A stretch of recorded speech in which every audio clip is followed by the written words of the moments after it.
BA प्रथम वर्ष के बच्चों का हार्दिक स्वागत। बच्चों,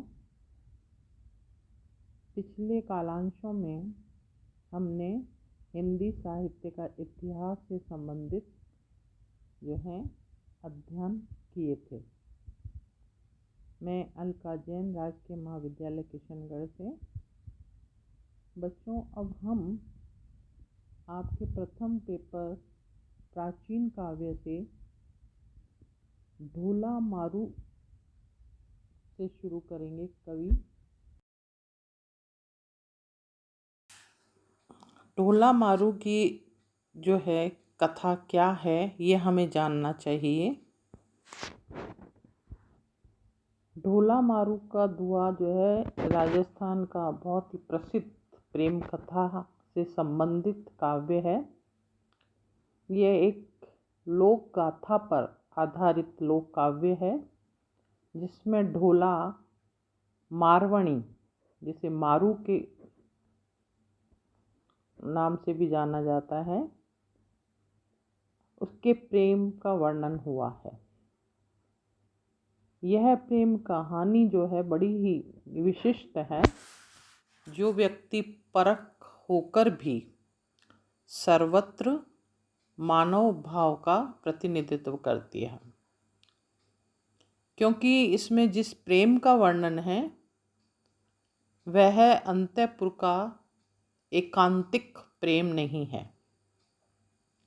जिसमें नायिका सूर्य की रोशनी और जगत की धूल से अस्पर्श रहकर अपने आंसुओं को आंगन में बहाती रहती है, अपितु यह तो लोक भूमि पर अवतरित प्रेम की उद्दाम स्रोतस्विनी है, जिसमें प्रेम वियोगिनी का रुदन, राजवधू का रुदन न रहकर राजस्थान की चीर विरहिणी आत्मा का शत सहस्त्र भाव लहरियों में फूट पड़ा है। इसका हर छंद राजस्थानी जनजीवन का जीवन प्रतिबिंब है एवं उसका हर स्वर राजस्थान के प्राणों की ही प्रतिध्वनि है। कहानी इस प्रकार है। किसी समय की बात है कि जब पुंगल नगर में पिंगल नामक राजा राज्य करते थे और नरवर नगर में नल नामक राजा का राज्य था। राजा पिंगल के एक कन्या थी जिसका नाम मारवणी था। दूसरी ओर नल राजा के भी एक पुत्र था जिसका नाम ढोला था, या कहें उसका नाम पूरा जो है वो शाली कुमार था। एक बार पुंगल देश में अकाल पड़ा तो राजा पिंगल ने सपरिवार राजा नल के राज्य नरवर के लिए प्रस्थान किया। राजा नल ने पिंगल का समुचित सम्मान किया। पिंगल की रानी ने जब ढोला को देखा तो वह उसके सौंदर्य तथा गुणों पर रीझ कर उसने राजा पिंगल से आग्रह करके अपनी कन्या मारवणी का विवाह राजा नल के पुत्र ढोला से करवा दिया। उस समय ढोला की आयु जो थी वो 3 वर्ष की थी और मारवणी की आयु 1.5 वर्ष की। इधर पुंगल में सुकाल हुआ तो राजा पिंगल और उनकी रानी पुनः स्वदेश लौट गए। उस समय मारवणी बहुत छोटी बालिका थी, अतः अपनी पुत्री को भी वे अपने साथ ही ले गए। समय गुजरता गया, वर्ष पर वर्ष बीतने लगे। ढोला युवक हो गया। राजा नल ने पुंगल को दूर जानकर और मार्ग की भीड़ और दुर्गम मानकर ढोला का दूसरा विवाह मालवा की राजकुमारी मालवणी से के साथ कर दिया। राजा नल ने अपने पुत्र से उसके प्रथम विवाह की बात छिपा ली। ढोला और मालवणी प्रेम पूर्वक दाम्पत्य जीवन का सुख भोगते रहे। इधर मारवणी जो है, देखिए थोड़ा सा फर्क है दोनों के नाम में। मालवणी जो कि उनकी पत्नी बन चुकी है ढोला की, मारवणी जो बचपन की उनकी पत्नी बनी थी। मारवणी भी आयु की सीढ़ियाँ जो है चढ़ती हुई युवती हो गई। राजा ने अपने दामाद ढोला को बुलाने हेतु अनेक दूत भेजे, किंतु मालवणी ने सोत या ढा के कारण पुग्गल के मार्ग पर ऐसा प्रबंध कर रखा था कि मारवणी का संदेश लेकर आने वाले दूत को ढोला के पास पहुंचने से पहले ही मार डाला जाता था। इधर मारवणी का यौवन विकसित होता जा रहा था। उसके तन और मन पर यौवन का प्रभाव दिखने लगा था। एक रात स्वप्न में उसे ढोला दिखाई दिया। उसकी नींद उचट गई। जागते ही उसे विरह की वेदना सताने लगी। इसी बीच नरवर से एक घोड़ों का सौदागर पुंगल आया। उसने मालवणी के साथ ढोला का दूसरा विवाह हो जाने की बात राजा पिंगल को बताई। पिंगल ने जब ढोला को बुलाने हेतु अपने कुल पुरोहित को नरवर भेजने की सोची, परंतु रानी के प्रस्ताव पर पुरोहित को न भेजकर डाडियों को इस काम के लिए भेजना उचित समझा। मारवणी को जब यह बात ज्ञात हुई तो उसने डाडियों को अपना संदेश जो है सुनाया, जो उन्हें ढोला तक पहुंचाना था। इस संदेश में मारवणी ने अपने विरही हृदय से संपूर्ण वेदना को उंडेल दिया था। मारवणी का संदेश लेकर ढाडी नरवर की ओर चल पड़े। वे मालवणी द्वारा नियुक्त अनुचरों और सैनिकों से किसी भी प्रकार बचकर नरवर पहुंच सकने में सफल हो गए। वहां उन्होंने ढोला के महल के नीचे अपना डेरा डाला और रात भर वे मांड राग में मारवणी का संदेश गा गा कर ढोला को सुनाते रहे। ढोला ने सारा संदेश सुना तो उसको मन जो है व्याकुल हो उठा। प्रातःकाल होते ही उसने डांडियों को बुलाया और उन सब वृत्तांत को मालूम कर उन्हें प्रचुर मात्रा में धन और अन्य प्रकार की वस्तुएं उपहार में प्रदान की। डांडियों को विदा कर दिया गया।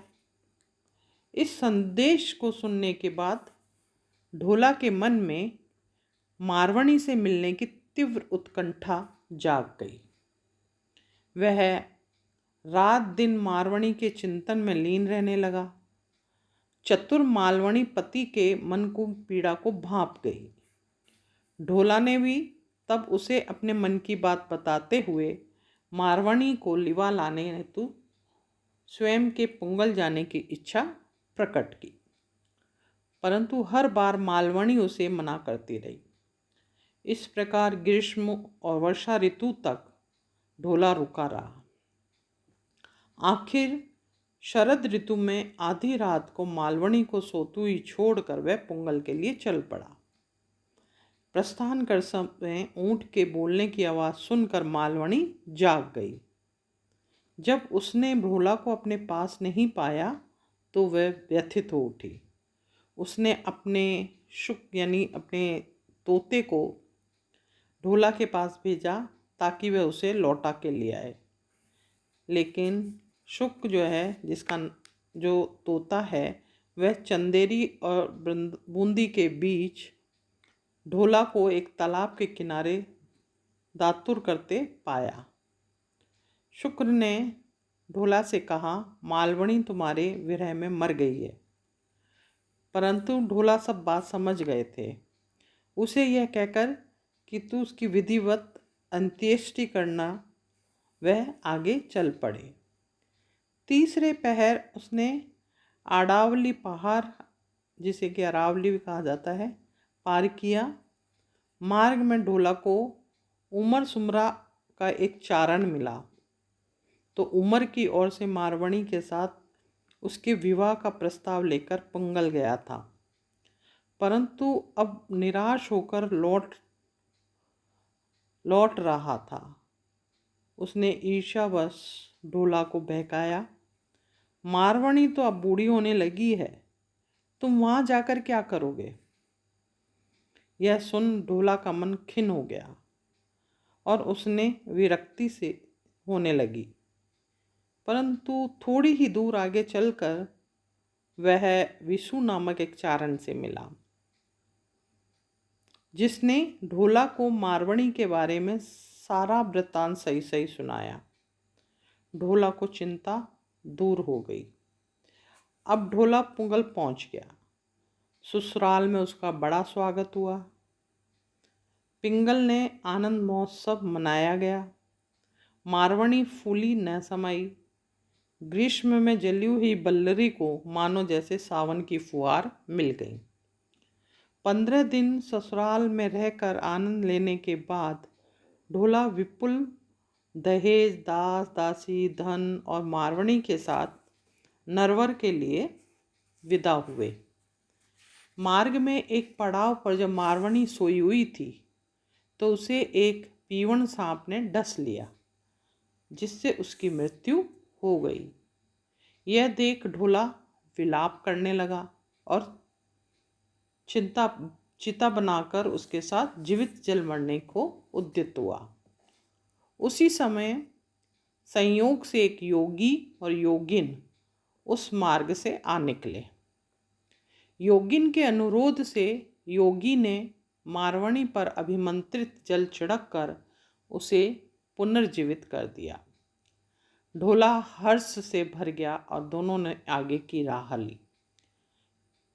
इस समय तक दुष्ट उमर सुमरा को ढोला की यात्रा की खबर लग गई थी।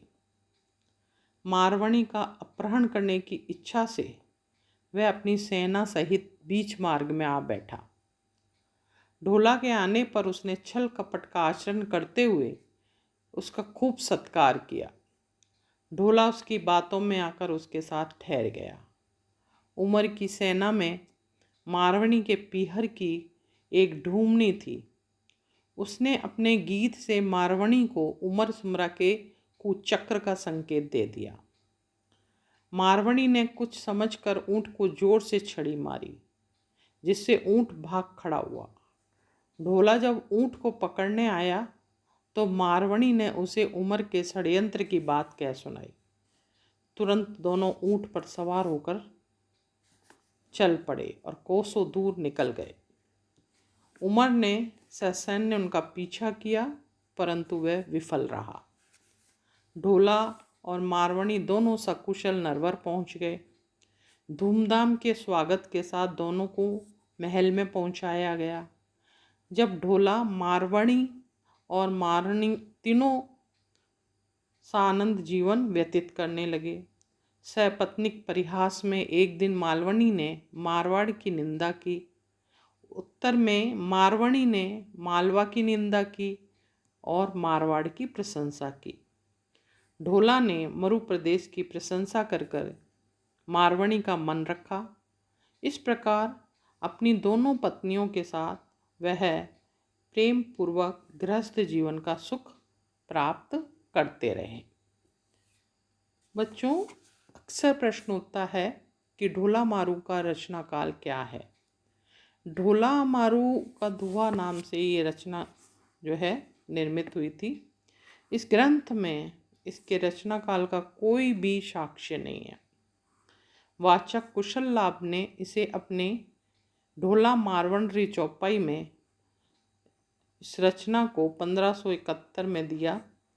श्री नरोत्तम दास जी तथा उसके साथियों ने इससे संवत 150-200 वर्ष पूर्व इसका रचना काल माना। इस दृष्टि से यह काव्य संवत 1450 के पूर्व की ओर रचा गया होगा, ऐसा माना जाता है। श्री नरोत्तम स्वामी ने जनता को ही उसका रचयिता माना है। कोई एक व्यक्ति इसका रचयिता नहीं हो सकता। वाचक कुशल लाभ ने ढोला मारवाड़ी चौपाई में किसी कल्लोल कवि को इसके रचयिता बताया है। संभव है प्रारंभ में किसी व्यक्ति ने इसका एकाध दोहा रचा हो और बाद में ढांडियों ने इसकी वृद्धि की हो। तथ्य यह है कि इसके रचयिता के विषय में अभी कुछ भी नहीं कहा जा सकता है। तो बच्चों, ये थी ढोला मारू की कहानी, कथानक, जो आपने आज के इस कालांश में जानी। आगे हम ढोला मारूरा दुहा नाम से जो है उस कथा को जो है एक उस रूप में उसके काव्य सौंदर्य के साथ हम समझेंगे। मारवणी के विरह को हम विस्तृत रूप से जो है विश्लेषण करेंगे। आज का अध्याय यहीं समाप्त होता है। धन्यवाद।